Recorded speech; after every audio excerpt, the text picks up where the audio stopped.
आपके साथ बहुत हल्का फुल्का रहेंगे तो आप करेंगे नहीं, तो हमें टाइट होना पड़ता है कहीं। तो इस तरह से क्या है कि व्यक्ति जो है वो प्रेशर में कई बार सीखता है। इसलिए प्राचीन समय में गुरुकुल होते थे। जो गुरुकुल में गुरु हैं, आचार्य हैं, वो प्रशिक्षण देते थे बच्चों को। They were actually forced to do very things. यज्ञ कुंड बनाना, जाओ वन से लेकर आओ, लकड़ी काट के लाओ, सुबह सुबह उठो, 3-3:30 बजे उठाओ, ठंडे पानी से नहाओ और जाओ जंगल में जाके लकड़ी लेके आओ। तो गुरुदेव क्या करेंगे? यज्ञ करेंगे, यज्ञ के लिए तैयारी करो। So very very strict discipline, अनुशासन। तो ऐसे में वो जो शिष्य है वो मजबूरन उसको सीखना पड़ता है और मजबूरन उसको कृष्ण का स्मरण होता है, गुरु का आदेश का पालन करना। तो दिस इज अ प्रैक्टिस। तो इस तरह से फिर ट्रेनिंग में डालना पड़ता है अपने आप को भगवान का, ताकि हम स्मरण कर सकें। इसलिए प्रभुपाद जी जैसे जो आचार्य हैं वो हमें अलग अलग सेवाओं में लगाते हैं ताकि उन सेवाओं में लगकर हम कृष्ण का स्मरण कर सकें। प्रैक्टिकल सर्विसेज, जैसे हम लोग प्रसाद का वितरण, प्रसाद बांटते हैं, हम क्या बोलते हैं? कृष्ण प्रसाद, आपके लिए कृष्ण महाप्रसाद लेकर आए हैं, राधा पार्थ सारथी का महाप्रसाद लेकर आए हैं। तो इस तरह से हम याद करते हैं राधा पार्थ सारथी। और हम लोग किसी को भगवत गीता देते हैं, ये भगवत गीता है, भगवान कृष्ण ने बोली है, इसमें प्रभुपाद जी की बहुत सुंदर तात्पर्य है।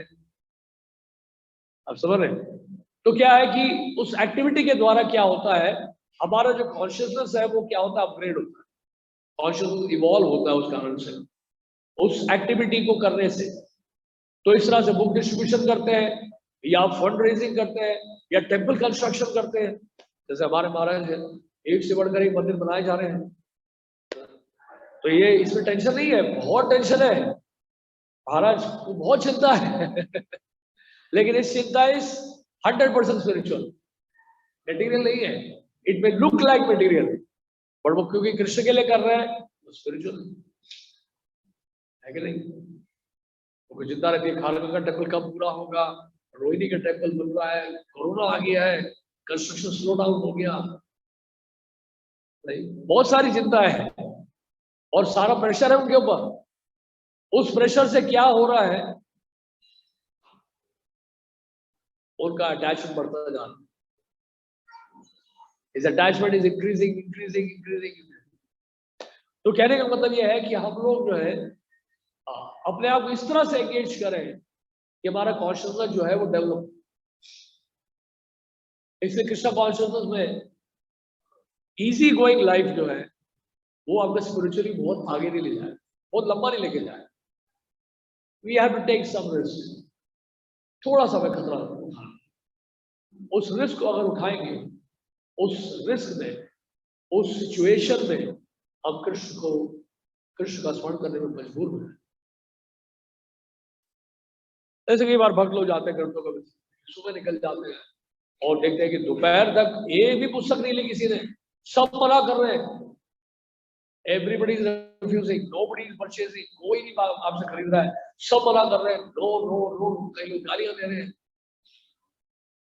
हम कितना भी अपने आप को बड़ा मानते हो, अगर हम चाहते हैं हमारा ईगो प्यूरिफाई हो, तो सबसे बेस्ट तरीका है बुक्स को डिस्ट्रीब्यूट, बुक डिस्ट्रीब्यूशन सबसे बढ़िया तरीका है। हम भूल जाएंगे कि वास्तव में हम कौन है, हमको यहाँ पता चल जाएगा कि हम वास्तव में नहीं है क्योंकि अब जाएंगे, जब बुक लेके जाएंगे तो जब लोगों की गालियां सुनेंगे और तो ऐसे हम्बल डाउन हो गया, ऐसा प्यूरिफाई होगा हमारा ईगो, और वो बहुत हेल्पफुल है कृष्ण कॉन्शियसनेस। प्रीचिंग के बहुत फायदे होते हैं। आप जब बुक डिस्ट्रीब्यूशन में जाते हैं, लोगों से मिलते हैं, नए नए लोगों से मिलते हैं। हम तो ये बोलते हैं बुक डिस्ट्रीब्यूशन का सबसे सीक्रेट क्या है, बहुत आसान तरीका है। आप केवल डिसाइड करो, आप केवल ये प्लेज करो कि आज मुझे इतने लोगों से जरूरत, बस इतना प्लेज आप कर दीजिए। I will meet 20 people every day during this month, यानी 600 people a month। मैं 20 लोगों को मिलूंगा, मार्केट में मिलूंगा, मॉल में मिलूंगा, कहीं भी मिलूंगा। I will try to meet 20 people every day, 20 लोगों को मिलूंगा मैं रोज, और उनके पास जाकर मैं उनसे भगवत गीता के बारे में चर्चा करूंगा। They may or may not buy, but I will try to meet 20 people a day, क्योंकि भारत में पॉपुलेशन की कमी नहीं है, राइट। हर 10 कदम में 100 लोग मिलते हैं, लेकिन रशिया जैसे कंट्री में कई एरियाज में हर 100 कदम में 10 लोग ही नहीं मिलते। तो अगर एंथुसियाज्म है भी तो आप सोचे कि मैं बुक्स बांटू, इसको कोई है ही नहीं सड़क पे, सड़क खाली है।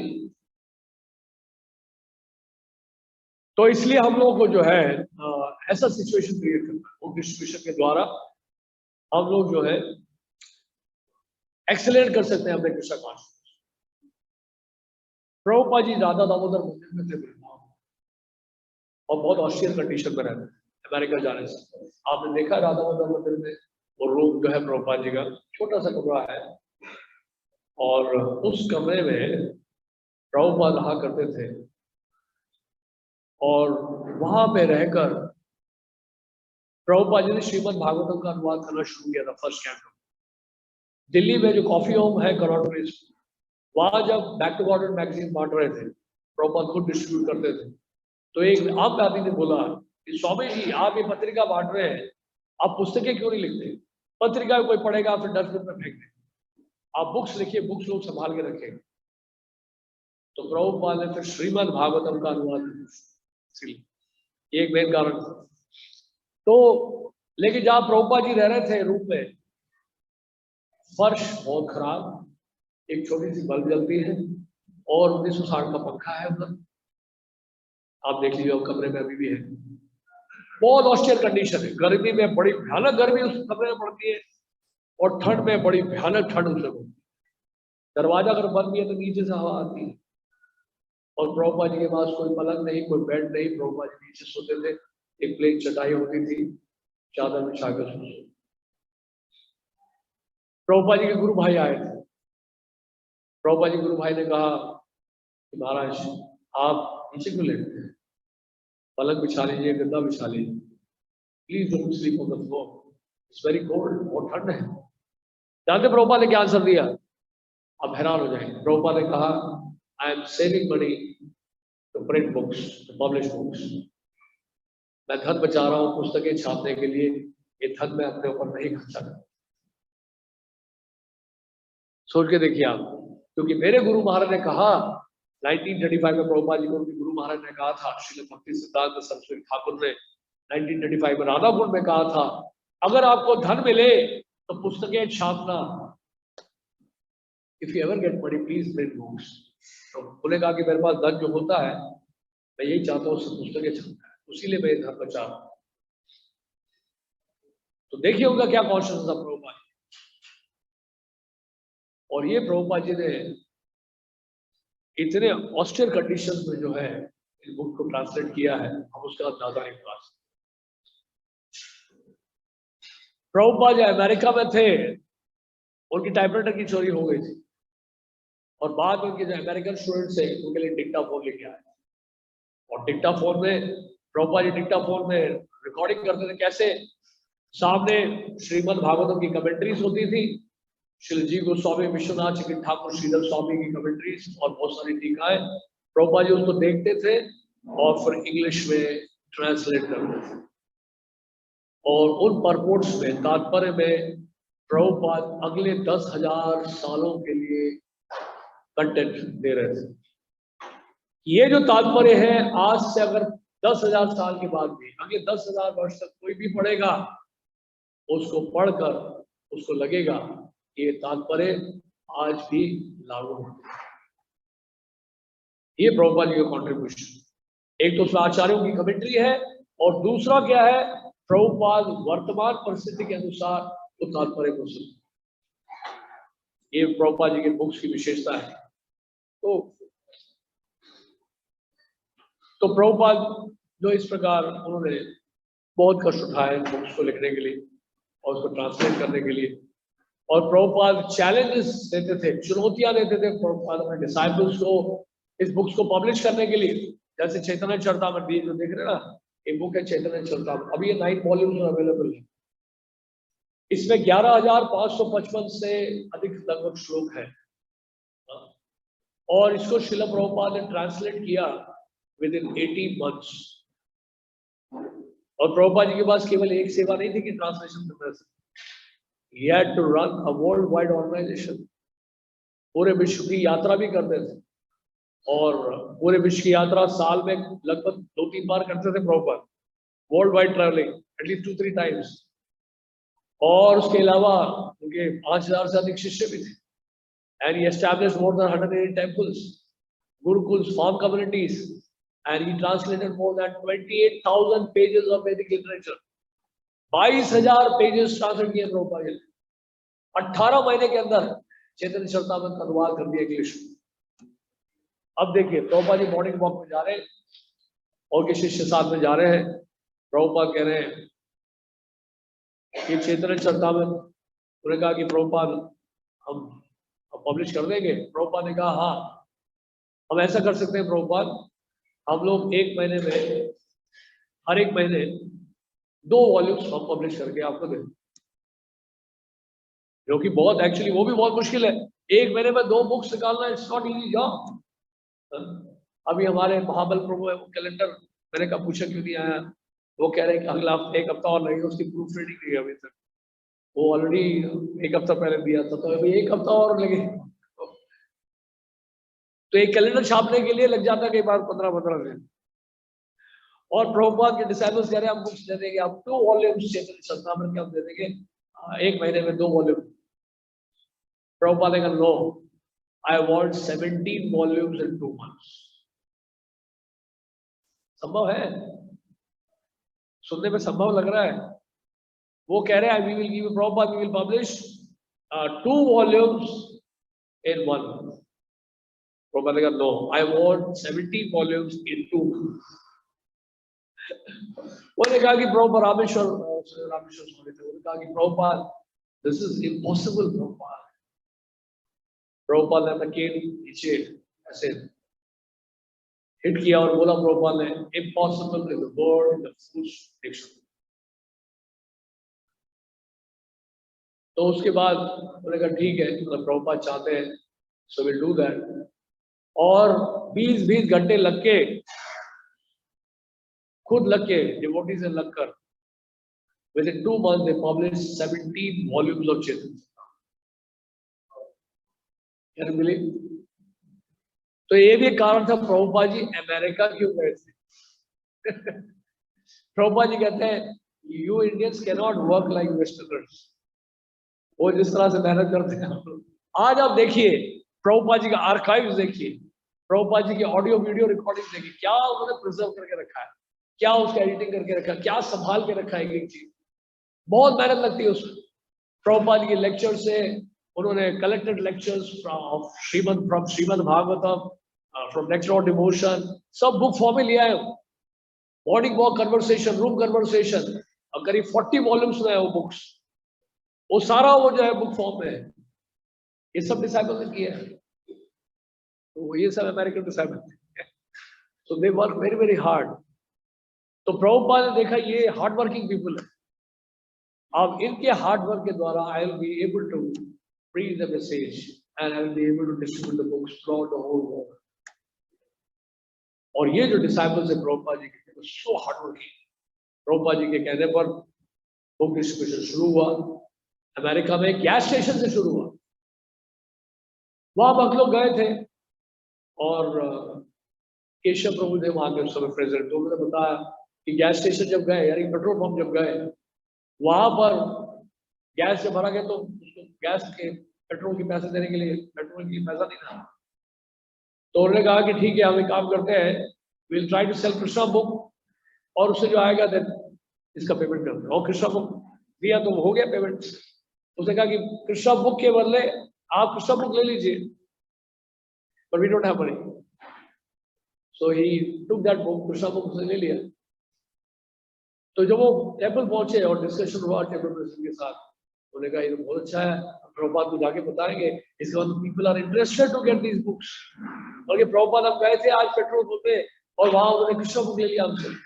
तो उससे पहली बार कृष्णा बुक आया था।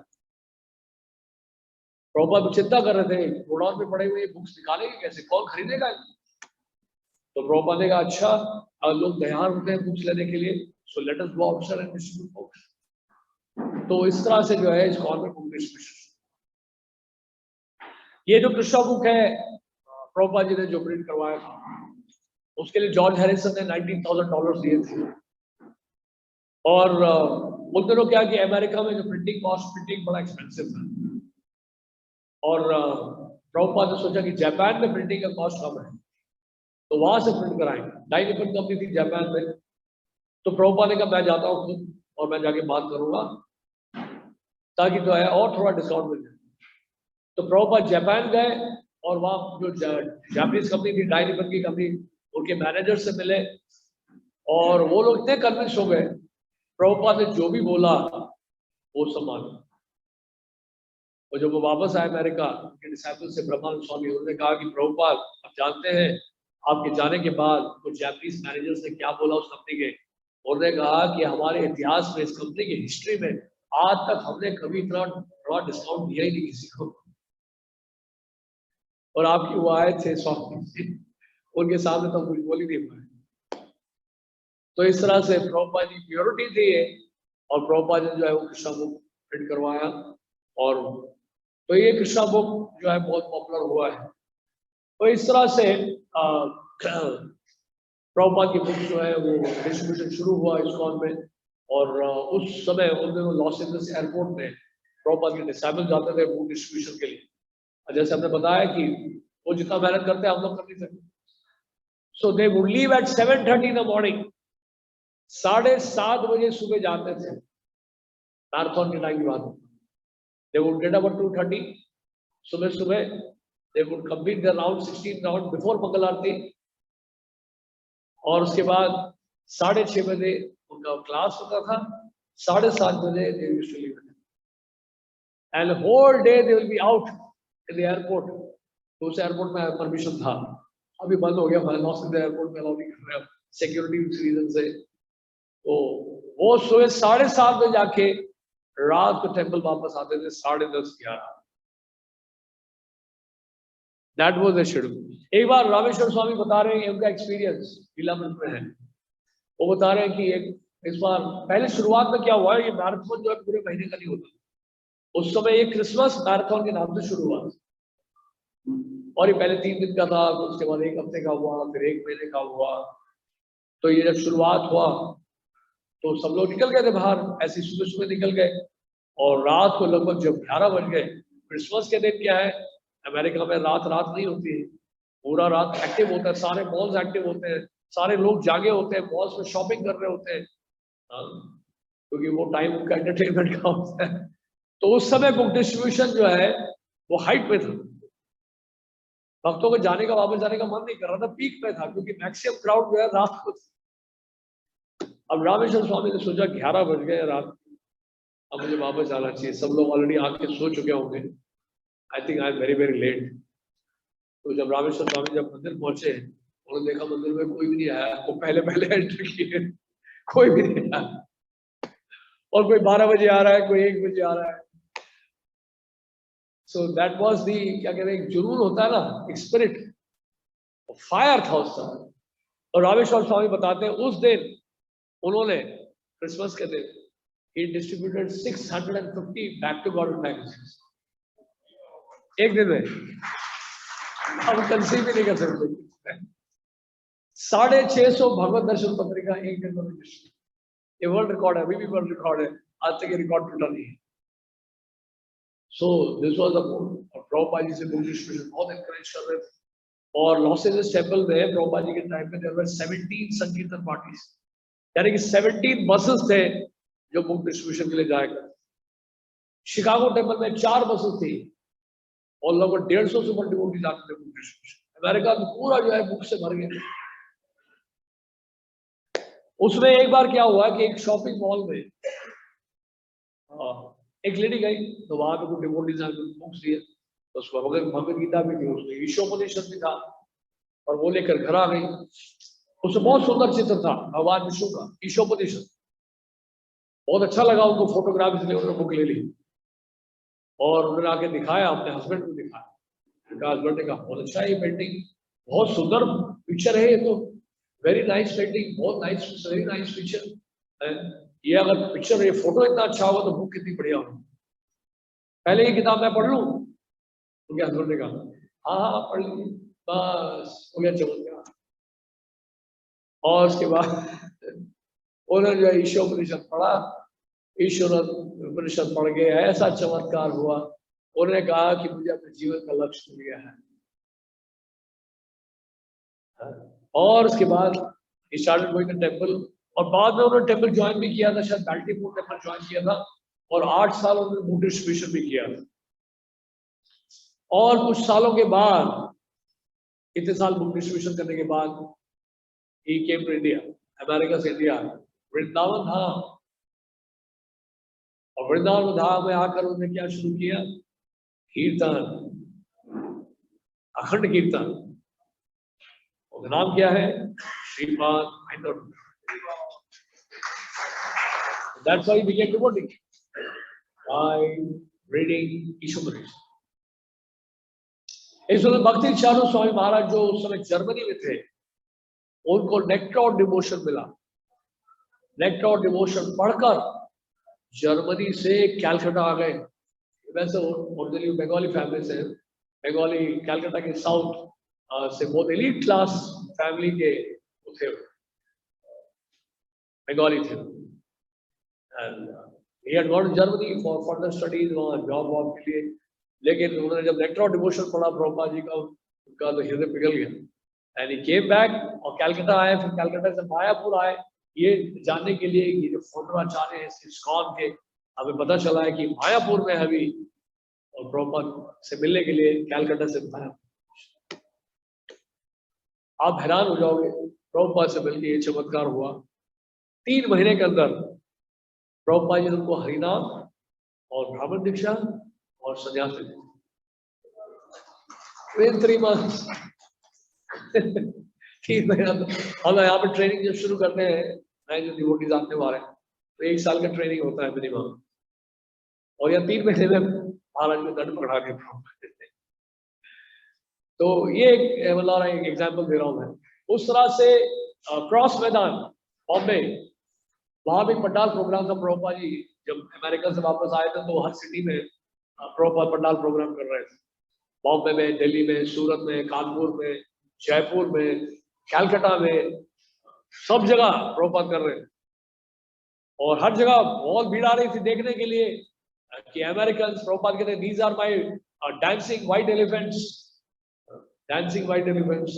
तो देखने के लिए भी यूरोपियन अमेरिकन जो है, और माताएं धोती मतलब साड़ी पहनकर, और अमेरिकन जो है वो धोती और कुर्ता पहन के, चादर पहन के वो लोग कीर्तन में डांस करेंगे। It was something new for Indians. Prabhupada ने कहा था ये लोग इंडियंस मेरी बात नहीं सुन रहे हैं, इनको हर चीज इम्पोर्टेंट अच्छी लगती है, मैं अमेरिका से इम्पोर्टेंट डिवोटीज लाऊंगा तब ये लोग फॉलो प्रभुपाद ने they want everything important. So let us see important devotees from America chanting and dancing. तो क्रॉस मैदान में जो प्रोग्राम हो रहा था उसमें प्रभुपाद लेक्चर देने वाले थे, और प्रभुपाद पंडाल में उन्होंने एंटर किया था उसमें। तो एक अमेरिकन व्यक्ति जो हिप्पी जैसा लग रहा था देखने में, उससे प्रभुपाद जी के चरणों को छुआ। तो प्रभुपाद ने देखा उनको, तो डिसाइपल उनको पीछे कर दिया, डोंट टच हिज फीट। तो प्रभुपाद के चरण छू लिए थे। प्रभुपाद ने पीछे देखा एकदम से, तो प्रभुपाद ने कहा नहीं डोंट, प्रभुपाद ने कहा शोके शोके। प्रभुपाद बोले, प्रभुपाद देखे जब जैसे उनको देखे बोले कि okay you come with me on the stage. Prabhupada उनको, उस अमेरिकन व्यक्ति को प्रभुपाद सीधा स्टेज पे ले गए क्राउड के बीच में से, और अपने साथ व्यासासन में बिठाया। और बाद में पता चला कि उन्होंने बुक स्टॉल में अप्रोच किया था और बुक्स देखी थी उन्होंने, कृष्णा बुक खरीदने के लिए। अब उनके पास पैसे नहीं थे। He got attracted by Krishna book, Krishna book को पढ़ना चाहते थे, लेकिन he didn't have money।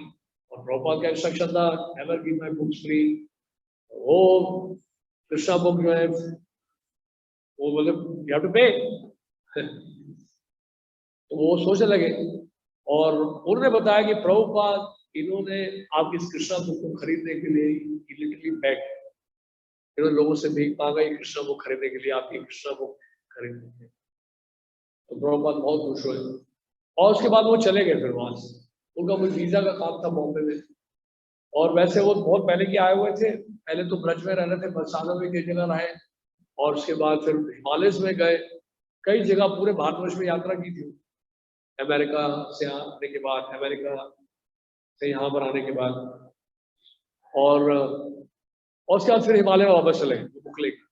वहां जाके उन्होंने कृष्णा बुक पढ़ी पूरी, प्रभुपाद की पूरी कृष्णा बुक पढ़ी। पढ़ने के बाद वापस आगे प्रभुपाद जी की शरण, and he joined the movement. का नाम है हिज होलीनेस साधना स्वामी महाराज। एग्जाम्पल आपको इसलिए दे रहा हूँ क्योंकि आपने कई प्रभुपाद डिसाइपल के डिस्ट्रीब्यूशन से बुक्स पढ़ के उन्होंने मूवमेंट ज्वाइन किया। पृथ्वी प्रभु जर्मनी के, वो प्रभुपाद डिसाइपल अभी आए थे कुछ दिन पहले यहाँ, उनको भी ईशोपनिषद दिया था किसी डिवोटी ने। ईशोपनिषद उन्होंने पढ़ा, पूरी रात पढ़ी उन्होंने, एक ही रात में पूरी बुक फिनिश की, और सुबह उठे एंड स्ट्रेट अवे ही walk the temple. Prithvi Prabhu एक बहुत अच्छा एक्सपीरियंस अपना बता रहे थे। और ट्रैवलिंग संकीर्तन में, ट्रैवलिंग संकीर्तन का मतलब है गाड़ी लेके लोग जाते हैं, बुक्स लेके जाते हैं और सिटी टू सिटी ट्रैवल करते हैं और बुक डिस्ट्रीब्यूशन में। अभी जैसे हमारी 3 संकीर्तन पार्टी चली गई, एक गई है मैसूर, और एक गए हैं अभी राजस्थान की तरफ, और एक गए हैं 3-4 सिटीज कवर करेंगे, रायपुर, रांची, इंदौर, भोपाल। तो ऑलमोस्ट टेम्पल खाली है हमारा, कोई सब चल गए, अगले 2 महीने के लिए कोई नहीं होता। तो ये डिपेंड करता है कि आप कैसा मूड देते हैं devotees. If you give that mood, that devotees will receive that mood. जो प्रभुपाद चाहते थे वो आप आगे पहुंचाइए, that is the purpose, है कि नहीं? That is the job of the leaders.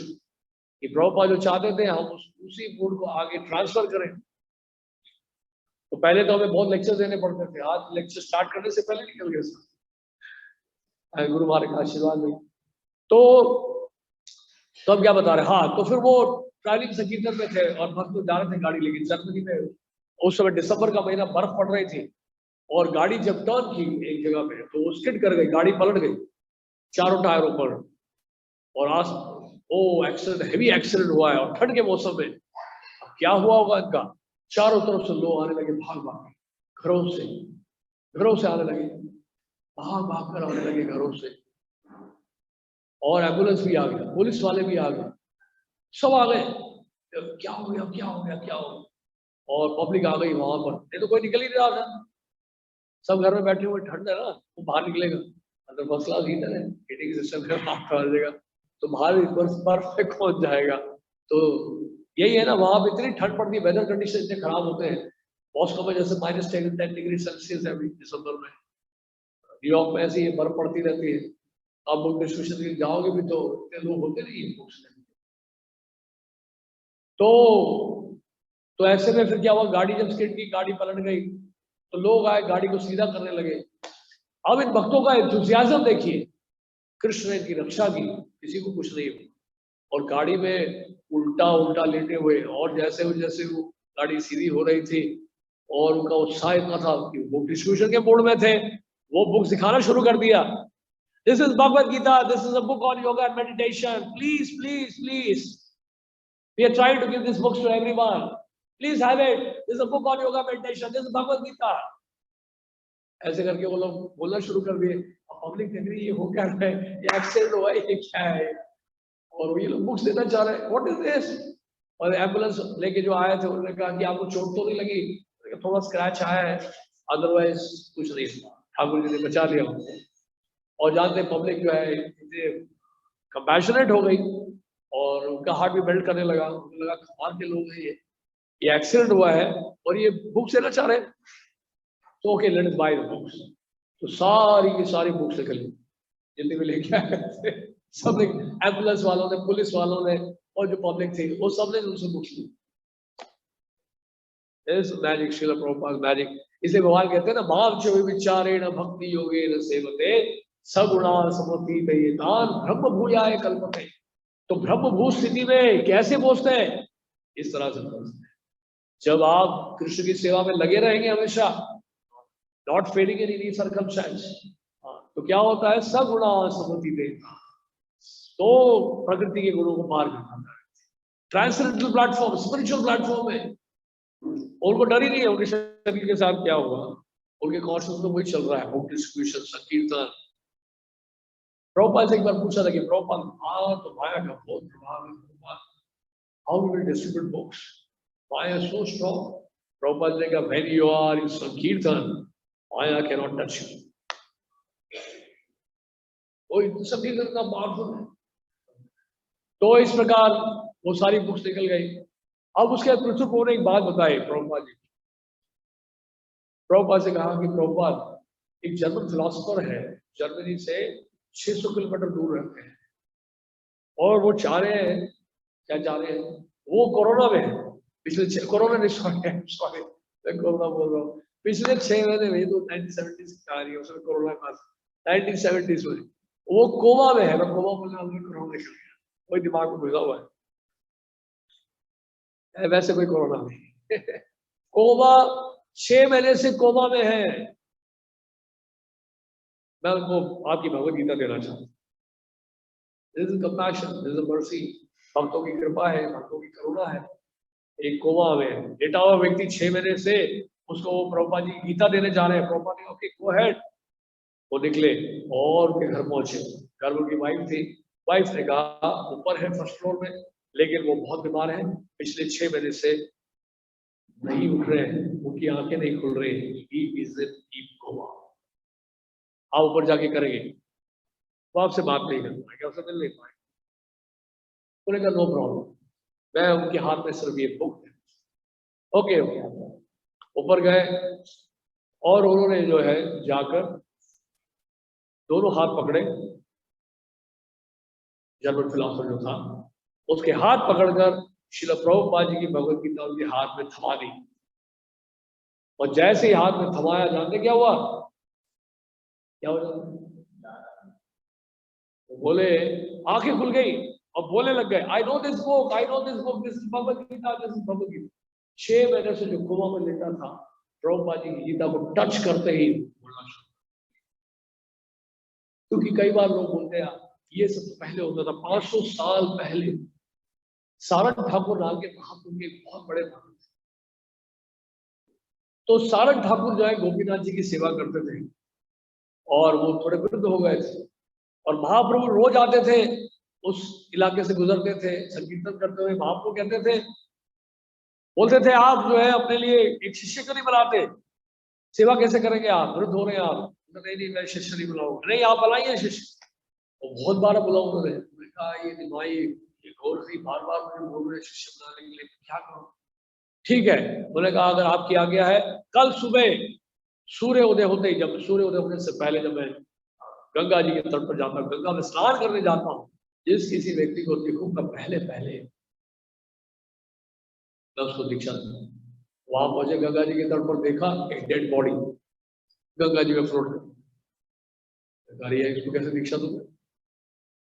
मतलब महाप्रभु कहते पीछे से दिवाई आके खड़े थे गौर हरि, उन्होंने कहा देखो आपने कहा था जिस किसी को देखोगे उसको आप दीक्षा दोगे, देखो इनको दे दो मंत्र, इनको मंत्र दे दो, मर गया। तो सारंग ठाकुर ने कहा ठीक है, दिवाई की आज्ञा गौर हरि की, और हरे कृष्ण महामंत्र सुना, मंत्र दे दिया कान में, और वो मरा हुआ व्यक्ति जाग गया, मरा हुआ व्यक्ति जाग गया। अब उनके माता पिता आ गए। अब एक्चुअली हुआ क्या था कि बंगाल में उस समय प्रथा क्या थी, कोई सांप का डसा हुआ व्यक्ति था होता है, तो उसको फिर नदी में फेंक दिया था। ये उनका ट्रेडिशन था पहले बंगाल, तो इसलिए उनको फेंक दिया। अब वो जीवित हो गया तो फैमिली आ गई। अब उन्होंने कहा आज तो पूर्व जन्म के माता पिता हैं, इस जन्म के पिता तो मेरे मेरे गुरुदेव हैं, इन्होंने मुझे जीवन दिया है। तो उनका नाम था मुरारी, बाद में उनका नाम पड़ा मुरारी क्षेत्र। तो मैं ये घटना इसलिए बता रहा हूँ कि 500 साल पहले की घटना हम इस तरह से सुनते हैं कि सारंग ठाकुर ने एक मरे हुए व्यक्ति को जीवित कर दिया, एक लड़के को। लेकिन आज से 40 साल पहले या 1970s में हम ये घटना सुन रहे हैं कि प्रभुपाद जी के शिष्य जो है प्रभुपाद जी की गीता पढ़ाते हैं किसी व्यक्ति को जो कोमा में है, और व्यक्ति वो आंखें खोल देता है। तो ये प्रोसेस ऐसा नहीं है कि उसी समय इफेक्टिव था, आज इफेक्टिव नहीं है। आज भी ये हरिनाम, आज भी ये जो प्रभुपाद जी के ग्रंथ है, मरे हुए व्यक्ति को जीवित कर सकते, और देखा जाए जो कृष्ण भावना जिनकी सुषुप्त अवस्था में है, जो कृष्ण भावना भावित नहीं है, वो एक तरह से मरे हुए हैं। उन सबको जगाने के लिए उनके हाथ से हमें ये भगवत प्लीज टेक दिस बुक, ये आपके कल्याण के लिए, आपके भलाई के लिए, इसको प्लीज लीजिए और प्लीज पढ़िए अगर आप अपना भला चाहते हैं। एक बॉम्बे की कहानी बताता हूँ। बॉम्बे हमारे कुछ डिवोटीज गए, कुछ ब्रह्मचारी गए एक हाउसिंग सोसाइटी में, अपार्टमेंट्स यहाँ पे था, एक फ्लैट में गए, बेल बजाया और बहुत देर बेल बजाते रहे, कोई दरवाजा खोल नहीं रहा था। इंडिया में तो बजा सकते, बाहर अमेरिका में बजा, अमेरिका में 1-2 बार नॉक करके नहीं खोला तो चुप रहो, नहीं तो विल बी फायर्ड। टक टक टक टक टक टक बार बार खटखट कर रहे। अब 5-10 मिनट के बाद दरवाजा खुल गया, एक लेडी निकले आई बाहर। वो लेडी बहुत फ्रस्ट्रेटेड लग रही थी, बहुत डिप्रेस लग रही। भक्तों ने उनके हाथ में भगवद गीता था, लीजिए पढ़िए, देखिए क्या लिखा है भगवान ने। दूसरा श्लोक पढ़िए, दूसरा अध्याय पढ़िए, 13वां श्लोक, देहिनोऽस्मिन् यथा देहे कौमारं यौवनं जरा तथा देहांतर प्राप्ते धीरस्तत्र न मुह्यते। धीर व्यक्ति जो है मोहित नहीं होता है शरीर के परिवर्तन से। शरीर का परिवर्तन होता है बाल्यावस्था से युवावस्था तक, युवावस्था से वृद्धावस्था तक, और वृद्धावस्था के बाद दूसरे शरीर में जाता है। एक धीर व्यक्ति होता है, वो शरीर के परिवर्तन से मोहित नहीं होता है। ये सब जब पढ़ा, कुछ लोग पढ़े, दूसरा अध्याय जब पढ़ा इस तरह से, और रोने लग गए। उन्होंने कहा मैं आपको कुछ दिखाना चाहता हूँ, चलिए अंदर। उनको लगा मतलब कि पिटाई होगी, डर गए थे। उन्होंने कहा रिस्क तो लेना पड़ेगा, अगर बुक डिस्ट्रीब्यूशन करना है कहीं ना कहीं पिटाई तो हो सकती है। तो अंदर गए, तो दूसरे कमरे में ले गई और दिखाया जैसे मूवीज में दिखाते हैं, पंखे में रस्सी लटकाया हुआ था, नीचे कुर्सी थी और वो उसमें खड़ी होगी और रस्सी अपने गर्दन में बांध लेंगी और उसके बाद फांसी।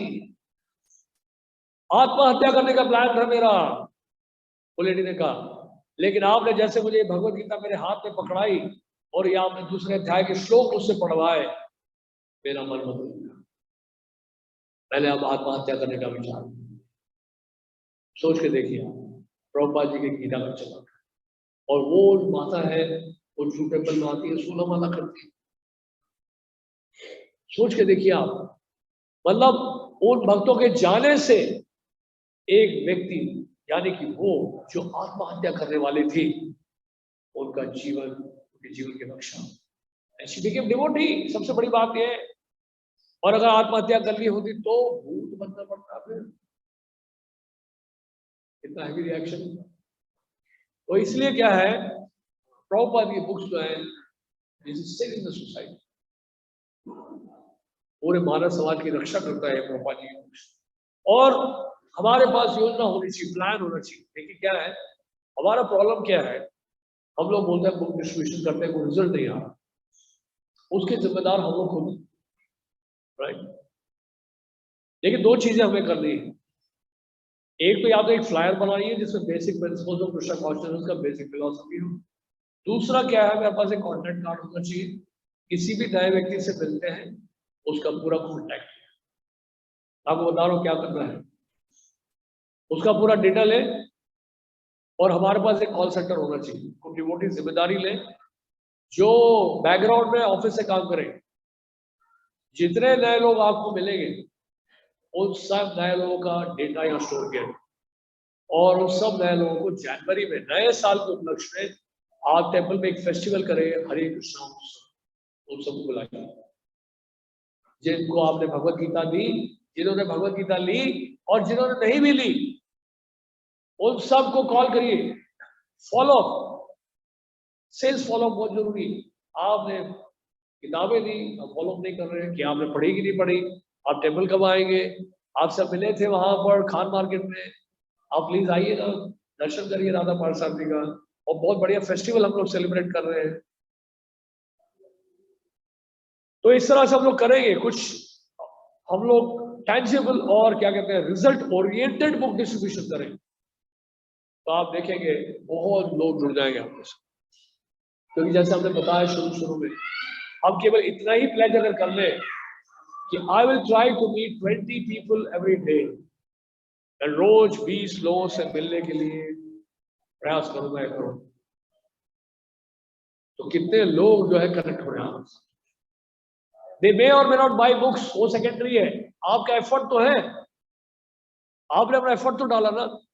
भगवान देखिए देख रहे हैं कि आपने प्रयास कितना किया। ही डजंट केयर कि आपने 1000 गीता की है या 10,000 गीता की है। अगर वो आपको इंस्ट्रूमेंट बनाएंगे तो आपके हाथों से इतनी गीता बढ़ जाएगी कि आप कल्पना नहीं कर सकते। वो तो सारी उनकी कृपा से ही होता है। निमित्त मात्र भव सबके साथ, भगवान अर्जुन को कह रहे हैं तुम ये बस ले लो, शस्त्र ले लो अपने हाथ में, चलाना तो मैंने है।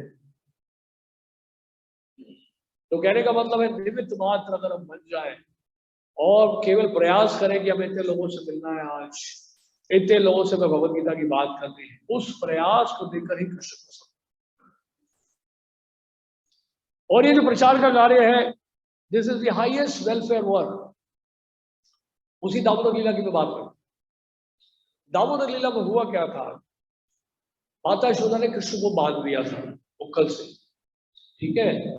अब क्यों बांधा था, इसलिए बांधा था कि जब जब कृष्ण अपसेट होते हैं वो वन की तरफ भागते हैं, और जंगल में कहीं दूर चला जाएगा, वहां ज्यादा रिस्क है। कंस जो है असुर राक्षस भेजता रहता है, तो माता यशोदा को लगा कि अभी ये बहुत दुखी है, बहुत डरा हुआ है, अब इसको बांध के रखते हुए तुम्हारा सारा खेल कूद बंद, अब तुम कहीं नहीं जाओगे। तो उस दौरान मैं क्या कर लूंगी, मैं जाके दही मत लूंगी, मक्खन तैयार हो जाएगा, मक्खन तैयार होने पर फिर मैं उसको समझा लूंगा। लेकिन अब इसको बांध के रखते हो, नहीं बांध के रखोगे तो भाग जाएगा जंगल की तरफ।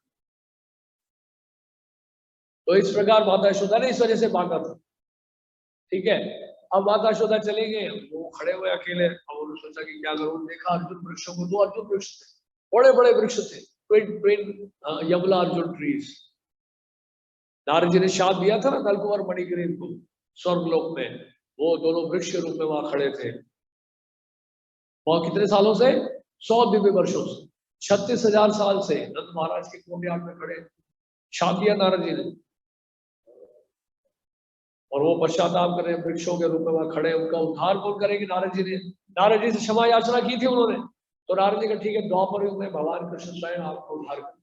अब वो समय आ गया, तो उखल लेके ही कृष्ण जो आगे बढ़े खींचते हुए, और उनके जो मित्र बालक हैं वो सब भी देख रहे थे कर क्या रहा है, उखल को खींच के कहां ले जा रहा है, वृक्षों के बीच में। और वृक्षों के बीच में उखल को सटा दिया, और उस उखल के साथ उन वृक्षों को खींचने लगे, उसको गिराने की कोशिश कर रहा है।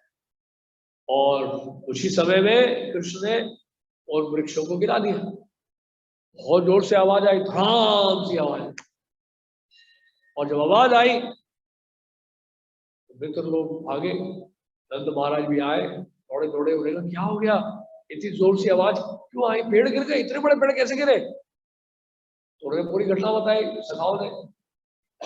ये कन्हैया उखल से बांधा था भैया ने, उखल को लेके पेड़ों के बीच में चला गया, पेड़ों के साथ सटा दिया, पेड़ों को गिरा दिया, और ये पेड़ जो है देव स्वरूप में प्रकट हो गए, और उन देवताओं से बात कर रहा था। नंद महाराज पता नहीं क्या बोल रहे हैं, कुछ समझ नहीं आता। 3 साल का बालक जो है उखल को लेके गया और पेड़ों को गिरा दिया है, ये कैसे कर सकता है, 3 साल का है बच्चा हमारा। तो नंद महाराज की बातों को इतनी गंभीरता से लिए नहीं। अब पूर्व आचार्य गण जो है बता रहे हैं, जिस तरह से भगवान कृष्ण ने नल कुमार और मणिगिर का उद्धार किया उस वृक्ष योनि से, और पीछे से क्या किया, फिर नंद महाराज ने भगवान कृष्ण को उखल से मुक्त कर दिया। वे जो बंधे हुए थे, रस्सी बांधी हुई थी, वो रस्सी खोल दी उन्होंने नंद महाराज ने। तो पूर्वाचार्य गण कहते हैं, अगर आप बद्ध अवस्था में भी हैं, माया के प्रभाव में भी है, और आप सब कह रहे हैं प्रभु जी प्रचार करिए, भगवद गीता पाठिए, आप बोलेंगे प्रभु जी मैं तो खुद बंधा हुआ हूँ, मैं खुद माया में हूँ, दूसरों को क्या माया से छुड़ाऊंगा। और ऐसे में अगर आप प्रचार करते हैं, तो उस प्रसंग की टीका में लिखा है पूर्वाचार्यों ने कि ऐसे भक्त को, जो स्वयं हो सकता है कि बद्ध अवस्था में हो अभी, अगर वो दूसरों को माया के पाश से छुड़ाने का प्रयास कर रहा है कृष्ण का संदेश देकर, या जैसे भगवत गीता पाठ कर उनको प्रचार कर रहा है, तो क्या होगा, ऐसे भक्त को कोई और रिहा कर दे। और रिहा करेंगे, भगवान रिहा करेंगे, भगवान के शुद्ध भक्त रिहा, क्योंकि वो दूसरों को रिहा करने का प्रयास कर रहा है तो उनको भगवान रिहा कर देंगे। इसलिए हमारे भक्त क्या करते हैं, जब भी कोई अंतकाल में होता है, कोई भक्त शरीर छोड़ने वाला होता है, उस समय वो समय बड़ा ही महत्वपूर्ण। भक्तों को क्या चाहिए, उस समय जाएं और उस भक्त के लिए कीर्तन करें, उस भक्त को कृष्ण का स्मरण कराएं, उस भक्त को तुलसी का दल दें, राधा कुंड का जल दें, कृष्ण कथा सुनाएं, कृष्ण की लीलाएं सुनाएं।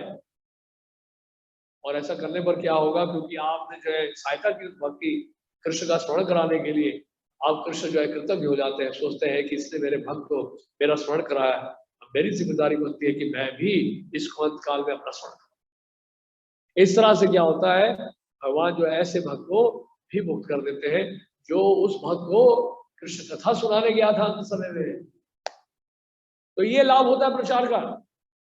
प्रचार का इतना प्रभाव पड़ता है कि हमारी चेतना में उसका बहुत गहरा असर पड़ता है। दूसरों को जब प्रचार करते हैं, हम लोग फालतू समय बर्बाद नहीं करते, फालतू बातें हम लोग करते नहीं है, और ऐसे प्रचार करने से जानते क्या होता है, हमें भक्तों का भी महत्व समझना, भक्तों का जो संगति है, डिवोटीज की जो एसोसिएशन है, भक्तों का जो संघ है, उसका महत्व समझ में आता है जब हम प्रचार के लिए बाहर भक्तों के साथ ही रहते हैं अगर, तो उसमें खतरा क्या है, फेमिलियर हो जाते हैं डिवोटीज के साथ, राइट। लेकिन जब हम बाहर जाएंगे ग्रंथों को लेकर और देखेंगे किस तरह से लोग अज्ञानता में, किस तरह से लोग सफर कर रहे हैं अज्ञानता के कारण, उनको भगवत गीता जब देंगे तब उस समय हमें कृष्ण याद आएंगे और भक्ति याद आएगी। तब आप सोचेंगे कि देखो ये लोग कितने अज्ञानता में हैं, ये लोग भगवान को समझने की कोशिश ही नहीं कर रहे हैं, कितना तर्क कर रहे हैं, कितना बहस कर रहे हैं, कितने बहाने ढूंढ रहे हैं, नहीं हमें नहीं चाहिए, हमारे पास है। घर में भगवत गीता रखने से झगड़ा हो जाता है भगवत गीता रखने से झगड़ा नहीं होता है भगवत गीता रखने से क्या होता है, संजय ने बताया, संजय ने बताया भगवत गीता घर में रखते हैं तो क्या होता है। भगवत गीता का अंतिम श्लोक है, जहां योगेश्वर कृष्ण है और धनुर्धर अर्जुन है, वहां विजय है, नीति है, ऐश्वर्य है और अलौकिक शक्ति है। ये फायदा होता है, ये लाभ है भगवत गीता को घर में रखने से। लड़ाई नहीं होती है, बल्कि भगवत गीता की शिक्षाओं को अपने जीवन में उतारने से सारी लड़ाइयां बंद हो जाती है। तो इस तरह हम लोग जो है, ये जो महीना है मासाना मार्गशीर्षो हम, हमारी गीता में among the months November and December, 12 महीने ना, उसमें भगवान क्या कह रहे हैं, कौन से महीने वो, नवंबर और दिसंबर। मार्गशीर्ष, नवंबर में क्या हुआ, कार्तिक, दिसंबर में क्या है, आपके ग्रंथों का वितरण होगा। मार्गशीर्ष को बोलते ना भगवान, इसलिए कहा among the months I am November and December. तो इस तरह हम लोग जो है प्रभुपाद जी ग्रंथों को बांटने का कम से कम प्रयास करें। प्रभुपाद जी बहुत खुश होते हैं, प्रभुपाद जी बहुत प्रसन्न होकर देखकर कि मेरे जो भक्त हैं वो मेरे ग्रंथों का प्रचार कर रहे हैं। वास्तव में प्रभुपाद जी अपना प्रचार नहीं करवाना चाहते हैं, क्योंकि इन ग्रंथों में भगवान कृष्ण का दिव्य संदेश। प्रभुपाद जी कहते थे, रोज सुबह जब मैं बैठता हूँ भागवत का अनुवाद करने के लिए, सुबह का मतलब प्रभुपाद जी 12 बजे के बाद बैठे, तो 12 के बाद वैदिक कैलेंडर के अनुसार अगला दिन हो जाता, इंग्लिश कैलेंडर, इंग्लिश टाइमिंग के हिसाब से वो नहीं होता होगा, लेकिन जो वैदिक कैलकुलेशन के हिसाब से 12 बजे के बाद नेक्स्ट डे है। 12 बजे के बाद नहीं है, सॉरी, 3:23 के बाद नेक्स्ट डे तो प्रभुपाद जो है अर्ली मॉर्निंग कह लीजिए उसको, तो प्रभुपाद 12:30 बजे से ट्रांसलेशन शुरू करते हैं और सुबह सुबह तक तो श्रीमद् भागवतम का प्रभुपाद जी अनुवाद कर रहे हैं रात को बैठ के। और प्रभुपाद जी कहते थे कि जब भी मैं श्रीमद् भागवतम का अनुवाद करने बैठता हूँ, स्वयं कृष्ण आते हैं मुझे लिखवाने के लिए।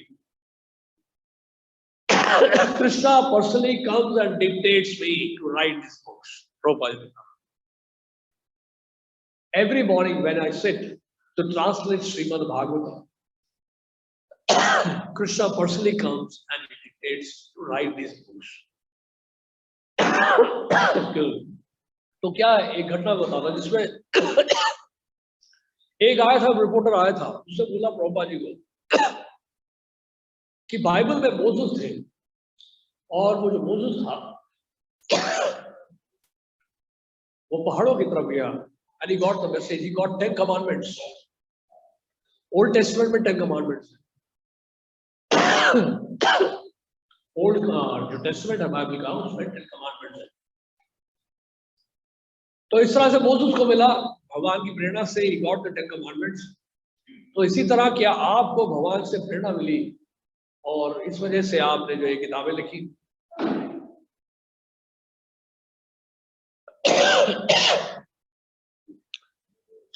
हमारे पास रेडीमेड केमिस्ट अवेलेबल है। Thank you. जान दो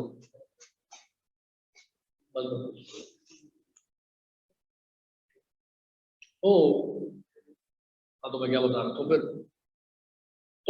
प्रभुपाद से पूछा तो प्रभुपाद के डिसाइपल बोल पड़े, yes, Krishna personally inspired my spiritual master, he inspired my spiritual master to write this books. Prabhupada ने कहा ये मेरा शिष्य गलत बोल रहा है, कृष्ण ने मुझे इंस्पायर नहीं किया, Krishna has personally dictated me to right.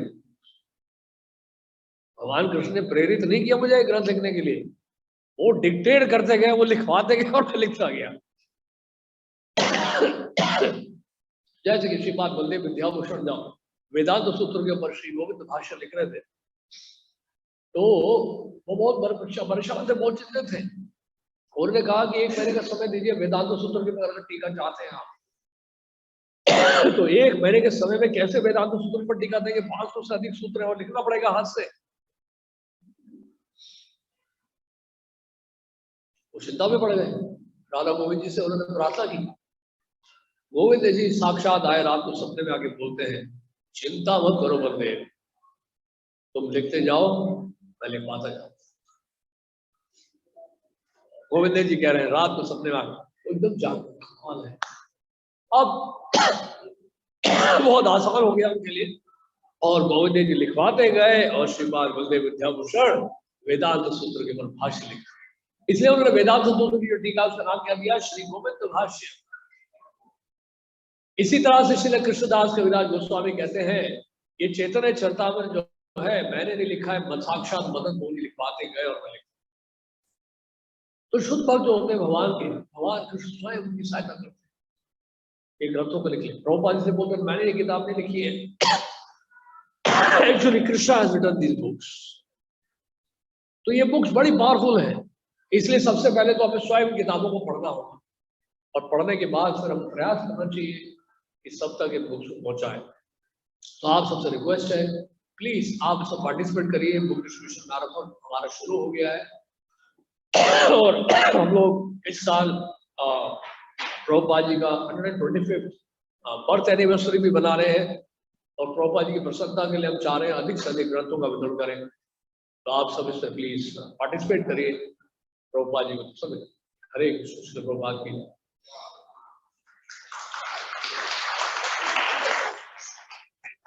हरे कृष्ण।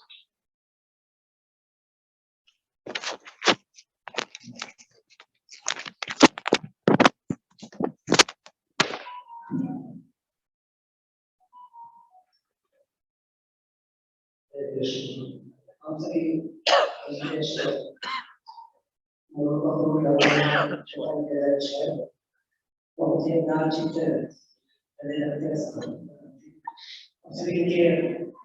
धन्यवाद देने के लिए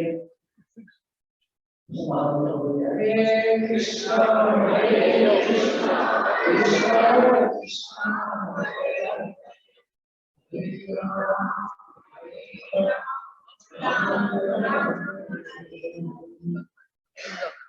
जी का एक तपस्या है, उसको भीतर मेरे जैसा गुरु महाराज है, लेकिन तपस्या दूरी का है। दिल्ली मंदिर एक समय में जो जो आधार आया लेकिन जब गुरु जी मुख्य आंदोलन के लीड करने लगे, लीड में आए, अल्लाह तक पहुंच गया और ये बढ़ते जा रहा है।